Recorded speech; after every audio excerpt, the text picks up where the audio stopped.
ದೇಶದಲ್ಲಿ ರಾಹುಲ್ ಗಾಂಧಿ ಪ್ರಧಾನಮಂತ್ರಿ ಆಗಲು ಹುಚ್ಚರು ಸಹ ಒಪ್ಪಲಿಕ್ಕೆ ಸಾಧ್ಯವಿಲ್ಲ. ಚಿತ್ರದುರ್ಗ ಬಿಜೆಪಿ ಜೆಡಿಎಸ್ ಅಭ್ಯರ್ಥಿ ಗೋವಿಂದ ಎಂ ಕಾರಜೋಳ ಹೇಳಿಕೆ. ಪಾವಗಡದಲ್ಲಿ ಬುಧವಾರ ತಾಲೂಕಿನ ಕೇಟಿಹಳ್ಳಿ ಗ್ರಾಮದಲ್ಲಿ ಚುನಾವಣಾ ಪ್ರಚಾರವನ್ನು ಉದ್ದೇಶಿಸಿ ಮಾತನಾಡಿದ ಅವರು, ಕಾಂಗ್ರೆಸ್ ಪಕ್ಷದಲ್ಲಿ ಪ್ರಧಾನಿಯಾಗಲು ಸಮರ್ಪಕ ವ್ಯಕ್ತಿಯೇ ಇಲ್ಲ. ಮೂರು ತಿಂಗಳಿಗೆ ರಾಹುಲ್ ಗಾಂಧಿ ಇಟಲಿ ಪ್ರವಾಸಕ್ಕೆ ಹೋಗುತ್ತಾರೆ. ಇದರ ಬಗ್ಗೆ ಮಾಧ್ಯಮದವರು ಕೇಳಿದಾಗ ನಮ್ಮ ಅಜ್ಜಿಯ ಆರೋಗ್ಯ ಸರಿಯಿಲ್ಲ, ಹಾಗಾಗಿ ವಿಚಾರಿಸಲು ಹೋಗಿದ್ದೇನೆ ಎಂಬುದಾಗಿ ಹೇಳುತ್ತಾರೆ. ದೇಶಕ್ಕೆ ಸ್ವತಂತ್ರ ಬಂದು 75 ವರ್ಷ ಆಗಿದೆ, ಆದರೆ ಕುಡಿಯೋಕೆ ನೀರಿಲ್ಲ, ನೀರಾವರಿ ಯೋಜನೆ ಇಲ್ಲ. ಇದು ಎಷ್ಟರ ಮಟ್ಟಿಗೆ ಎಷ್ಟು ವರ್ಷ ರಾಜಕೀಯ ಮಾಡಿದ್ದಾರೆ ಎಂಬುದನ್ನ ತಿಳಿದುಕೊಳ್ಳಿ. ಈ ಭಾಗದಲ್ಲಿ ಗುಳೆ ಹೋಗುವುದನ್ನ ತಡೆಯುವಲ್ಲಿ ಈ ಭಾಗದ ಹಲವು ವರ್ಷ ರಾಜಕೀಯ ಮಾಡಿದಂತಹ ವ್ಯಕ್ತಿಗಳು ವಿಫಲಗೊಂಡಿದ್ದಾರೆ.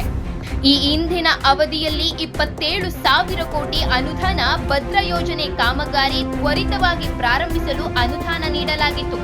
ಆದರೆ ಕಾಂಗ್ರೆಸ್ ಸರ್ಕಾರ ಬಂದ ಮೇಲೆ ಯೋಜನೆ ಸ್ಥಗಿತಗೊಂಡಿದೆ. ಚುನಾವಣೆ ಆದ ನಂತರ ಕೇಂದ್ರ ಸರ್ಕಾರದಿಂದ 5,300 ಕೋಟಿ ಅನುದಾನ ತಂದು ಈ ಭಾಗದಲ್ಲಿ ನೀರಿನ ಸಮಸ್ಯೆ ಬಗೆಹರಿಸುತ್ತೇನೆ ಎಂಬುದಾಗಿ ಹೇಳಿಕೆ ನೀಡಿದ್ದಾರೆ. ಮಾಜಿ ಜೆಡಿಎಸ್ ಶಾಸಕ ಕೆಎಂ ತಿಮ್ಮರಾಯಪ್ಪ ಮಾತನಾಡಿ, ಗೋವಿಂದ ಎಂ ಕಾರಜೋಳ ಉತ್ತಮ ವ್ಯಕ್ತಿ, ಉತ್ತಮ ಹುದ್ದೆಗಳನ್ನು ನಿಭಾಯಿಸಿ ಅನುಭವ ಇರುವಂತಹ ವ್ಯಕ್ತಿ. ಅವರ ಅವಧಿಯಲ್ಲಿ ಜನಪರ ಕೆಲಸಗಳನ್ನು ಮಾಡಿದ್ದಾರೆ. ಈ ಭಾಗದಲ್ಲಿ ನನ್ನ ಅವಧಿಯಲ್ಲಿ ಬಹಳಷ್ಟು ಅಭಿವೃದ್ಧಿ ಕಾಮಗಾರಿಗಳು ಮಾಡಿದ್ದೇವೆ. ಡಿಪೋ ಪ್ರಾರಂಭ ಮಾಡಿದ್ದು, ಕೆಎಸ್ಆರ್ಟಿಸಿ ಡಿಪೋ ಪ್ರಾರಂಭ ನನ್ನ ಅವಧಿಯಲ್ಲಾಗಿದೆ. 8 ಮುರಾರ್ಜಿ ಶಾಲೆಗಳು ನನ್ನ ಅವಧಿಯಲ್ಲಿ ಆಗಿವೆ ಎಂದರು. ನಂತರ ಲಿಂಗದಳ್ಳಿ, ಅರಸೀಕೆರೆ, ಮಂಗಳವಾಡ, ಕೇಟಿಹಳ್ಳಿ, ಗುಜನಡು ಇತರೆ ಭಾಗದಲ್ಲಿ ಚುನಾವಣಾ ಪ್ರಚಾರ ಹಮ್ಮಿಕೊಂಡರು. ಈ ವೇಳೆ ಆರ್ಸಿ ಆಂಜಿನಪ್ಪ, ಜೆಡಿಎಸ್ನ ಹಿರಿಯ ನಾಯಕ ತಿಮ್ಮಾರೆಡ್ಡಿ ಮಾತನಾಡಿದರು. ಜೆಡಿಎಸ್ ತಾಲೂಕು ಅಧ್ಯಕ್ಷ ಎನ್ ಈರಣ್ಣ, ಬಿಜೆಪಿ ತಾಲೂಕು ಅಧ್ಯಕ್ಷ ಮಂಗಳವಾಡ ರಂಗಣ್ಣ, ಜಿಟಿ ಗಿರೀಶ್, ದೊಡ್ಡಹಳ್ಳಿ ಅಶೋಕ್, ಡಾಕ್ಟರ್ ವೆಂಕಟರಾಮಯ್ಯ ಪ್ರಚಾರ ಸಂದರ್ಭದಲ್ಲಿ ಬಿಜೆಪಿ ಜೆಡಿಎಸ್ ಮುಖಂಡರು, ಕಾರ್ಯಕರ್ತರು ಭಾಗವಹಿಸಿದ್ದರು.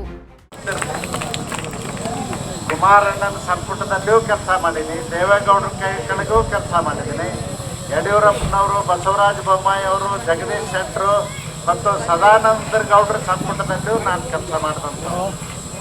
ಯಾವ್ಯಾವಾಗ ಸರ್ಕಾರ ಇದೆ ಅವಾಗೆಲ್ಲ ಸರ್ಕಾರಗಳಲ್ಲಿ ನಾನು ಇದ್ದದ್ದು. ಮುಂದೆಯೂ ಕೂಡ ರಾಜ್ಯದಲ್ಲಿ ಎರಡೂ ಪಕ್ಷಗಳ ಮೈತ್ರಿ ಮುಂದುವರಿಯುವುದರಿಂದ ದೇವೇಗೌಡರಂಥ ಒಂದು ದೈತ್ಯ ಶಕ್ತಿ, ನರೇಂದ್ರ ಮೋದಿಜಿಯವರಂಥ ಒಂದು ದೈತ್ಯ ಶಕ್ತಿ, ಯಡಿಯೂರಪ್ಪನವರಂಥ ಒಂದು ದೈತ್ಯ ಶಕ್ತಿ ಮುಂದೆ ಕಾಂಗ್ರೆಸ್ ಇವತ್ತು ಮಂಕಾಗಿದೆ. ಕಾಂಗ್ರೆಸ್ನಲ್ಲಿ ಮುನ್ನಡೆಸುವಂಥ ನಾಯಕರಿಲ್ಲ. ಕಾಂಗ್ರೆಸ್ 140 ಕೋಟಿ ಜನರಿಗೆ ಗೊತ್ತಿದೆ. ಕಾಂಗ್ರೆಸ್ನಲ್ಲಿ ಸಮರ್ಥ ನಾಯಕರಿಲ್ಲ. ಪ್ರಧಾನಮಂತ್ರಿ ಆಗ್ತಕ್ಕಂಥ ಯೋಗ್ಯತೆ ಇರ್ತಕ್ಕಂಥ ಒಬ್ಬ ವ್ಯಕ್ತಿನೂ ಇಲ್ಲ. ತಾವು ರಾಹುಲ್ ಗಾಂಧಿನ ಪ್ರಧಾನಮಂತ್ರಿ ಮಾಡಲಿಕ್ಕೆ ಒಪ್ತಾರೆ ಯಾರಾದರೂ? ಆ ಹುಚ್ಚರು ಕೂಡ ಒಪ್ಪಲಿಕ್ಕೆ ಸಾಧ್ಯ ಇಲ್ಲ ಈ ದೇಶದಲ್ಲಿ. ರಾಹುಲ್ ಗಾಂಧಿ ಯಾವ ರೀತಿ ಕೆಲಸ ಮಾಡ್ತಾರಂದ್ರೆ 3 ತಿಂಗಳಿಗೆ ಕಣ್ಮರಿ ಆಗಿಬಿಟ್ಟಿರ್ತಾರೆ. ಎಲ್ಲಿ ಹೋಗಿರ್ತಾರಂತ ಯಾರಿಗೂ ಗೊತ್ತಿರೋದಿಲ್ಲ. ತಿರುಗಿ ಬಂದ ಮೇಲೆ ಪ್ರೆಸ್ನವ್ರು ಕೇಳಿದಾರಂದ್ರೆ ಹೇಳ್ತಾರ, ಇಟ್ಲಿಗೆ ನಮ್ಮ ಅಜ್ಜಿ ಆರೋಗ್ಯ ವಿಚಾರಿಸ್ಲಿಕ್ಕೆ ಹೋಗಿದ್ನಿ ಅಂತೇಳಿ. ಇವರು ಪ್ರಧಾನಮಂತ್ರಿ ಆದ್ರೆ ಭಾರತ ದೇಶದ ಗತಿಯೇನು? ಅದಕ್ಕೆ ನಾನು ಹೇಳ್ತೇನೆ, ಭಾರತ ದೇಶ ಸುರಕ್ಷಿತವಾಗಿರ್ಬೇಕಂದ್ರೆ 140 ಕೋಟಿ ಜನ ಸುರಕ್ಷಿತವಾಗಿರ್ಬೇಕಂದ್ರೆ ನರೇಂದ್ರ ಮೋದಿಜಿಯವರೇ ಈ ದೇಶದ ಆಡಳಿತದ ಚುಕ್ಕಾಣಿಯನ್ನು ಹಿಡಿಬೇಕು. ನರೇಂದ್ರ ಮೋದಿಜಿಯವರೇ ಪ್ರಧಾನಮಂತ್ರಿ ಆಗಬೇಕು. ಬಂಧುಗಳೇ, ತಮ್ಮ ಒಂದು